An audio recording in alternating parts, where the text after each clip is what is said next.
நண்பர்களே, நான் உங்கள் கிறிஸ்துராஜ். இன்றைய தினம் என் நண்பர் ஒருவர் மாரிதாஸோட வீடியோ எனக்கு அமைச்சு, உங்களால் முடிஞ்சால் இந்த வீடியோவுக்கு மறுப்பு வீடியோ உங்களால் போட முடியுமான்னு கேட்டார். நான் சரி, இன்றைய தினமே மறுப்பு வீடியோ போடுறேன் அப்படின்னு சொன்னேன்.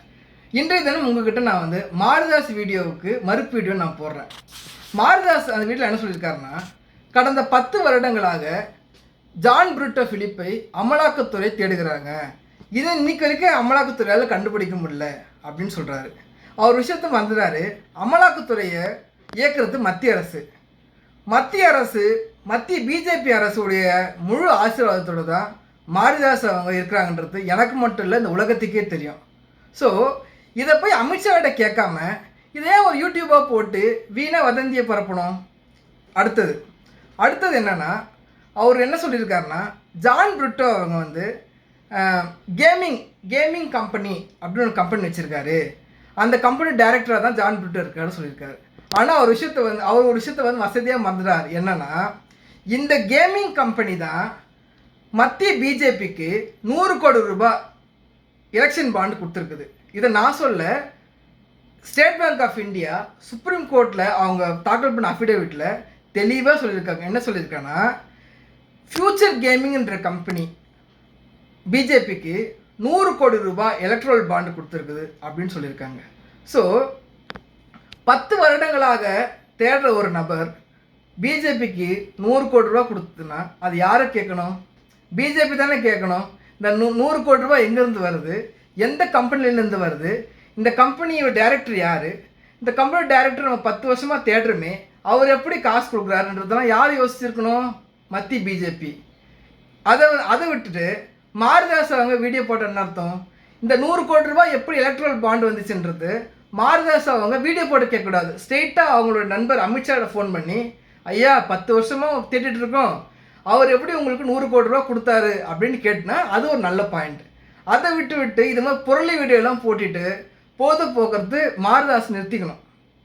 அடுத்தது மாரிதாஸ் என்ன சொல்கிறாருன்னா, ஏதோ ஒரு எம்எல்ஏ ஸ்ரீவைகுண்ட் எம்எல்ஏ சரவணா அவர்கள் கள்ள லாட்ரி எடுத்திருந்தாருன்ட்டு.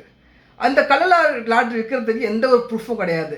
ஏன்னா இன்றைக்கி வரைக்கும் சரவணன் மேலே எந்த ஒரு எஃப்ஐஆரும் பெண்டிங் கிடையாது. இப்போ என்ன பண்ணியிருக்கணும் மாரிதாஸ், இந்த விஷயத்தை எலெக்ஷன் கமிஷன் கொண்டு போய் இது மாதிரி கள்ள லாட்ரி விற்கிறவர் தான் இந்த சரவணன், திருவைகுண்டு எம்எல்ஏ, அவர் தப்பான தகவலை எலெக்ஷன் அஃபிடேவிட் சொல்லியிருக்காரு அப்படின்ட்டு அவர் புகார் சொல்கிற இடம் என்னது? Election commission. இது மாதிரி வெட்டியாக உட்காந்துட்டு யூடியூப் போடக்கூடாது. அடுத்த மாரிதாஸ் என்ன சொல்கிறாருன்னா, ஆதவ் அர்ஜுனாவை பற்றி பேசுகிறாரு.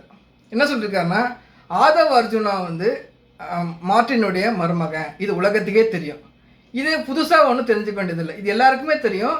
ஆதவ் அர்ஜுனாவோட மாமனார் தான் மார்ட்டின் அப்படின்ட்டு. இது ஏதோ நேற்று தான் அவர் கண்டுபிடிச்ச மாதிரியும், அவர் நேற்று ஞான உதயம் வந்த மாதிரியும் ஒரு வீடியோ போட்டிருக்காரு. அதெல்லாம் சொல்லியிருக்காருன்னா, அவர் இந்த ஆதவ் அர்ஜுனா சிறு துறைமுகம் துறை அமைச்சராக வந்ததே இல்லீகலாக ஸ்மக்லிங் பண்ணுறது தான்.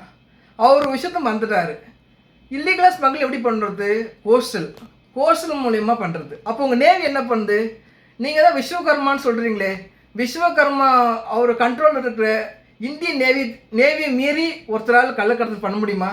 அப்படி பண்ணுச்சுன்னா அப்போ அது மத்திய அரசு ஒரு கையாளாகாதவன் தானே.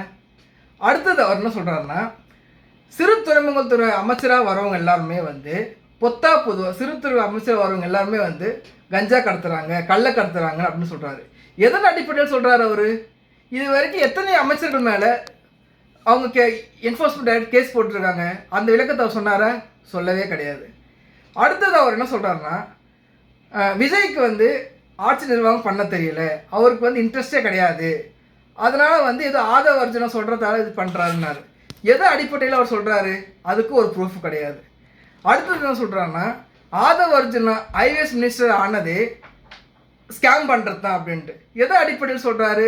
எந்த ஒரு ப்ரூஃபும் கிடையாது.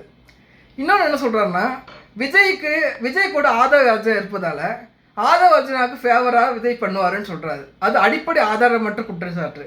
எந்த ஒரு உண்மைக்கும் எந்த ஒரு உண்மையும் இல்லாத ஒரு முக்கிய பெரிய குற்றச்சாட்டு அது. நான் கூட குற்றச்சாட்டு சொல்லலாம். அதானி அவரோட ஃப்ளைட்டை யூஸ் பண்ணி மோடி பிரச்சாரம் பண்ணார், அதுக்காக வந்து அதானிக்கு மோடி ஃபேவராக இருப்பாரான்னு சொல்லலாம். ஆனால் அவ்வளோ சொல்ல மாட்டேன், ஏன்னா அது ஆதாரமற்ற குற்றச்சாட்டு. எனவே மாரிதாஸ் போன்றவங்க என்ன பண்ணோன்னா, மூத்த யூடியூபர் மாரிதாஸ் போன்றவர்கள் எந்த ஒரு ஆதாரமும் இல்லாமல் பொத்தாம் பொதுவில் போகிற போக்கில் எந்த ஒரு குற்றச்சாட்டமும் சொல்லக்கூடாது. இடி என்ஃபோர்ஸ்மெண்ட் டைரக்டர் மத்திய அரசாங்கத்தை கண்ட்ரோல் இருக்குது. இவர் என்ன பண்ணியிருக்கணும், மத்திய அரசாங்கத்தை வற்புறுத்தி இது மாதிரி ஜான் பிரிட்டோவை சீக்கிரம் கைது பண்ணுங்கன்னு சொல்லியிருக்கணும். அதை விட்டு தேவையில்லாமல் இங்கே இருக்கிற அமைச்சர்களை பற்றியும் தாவக்க சட்டமன்ற உறுப்பினர்களை பற்றியும் வீணாக வாய்க்கு வந்ததை என்னென்னோ சொல்லிட்டு திரிகிறார். திரு மாரிதாஸ் அவர்கள் எது பேசினாலும் ப்ரூஃபோடு பேசணும், ஆதாரத்தோடு பேசணும், பொதுவாக பேசுறது தவிர்க்கணும். நான் ஒரு மன்றாடி கேட்டுக்கொள்கிறேன். நன்றி, வணக்கம்.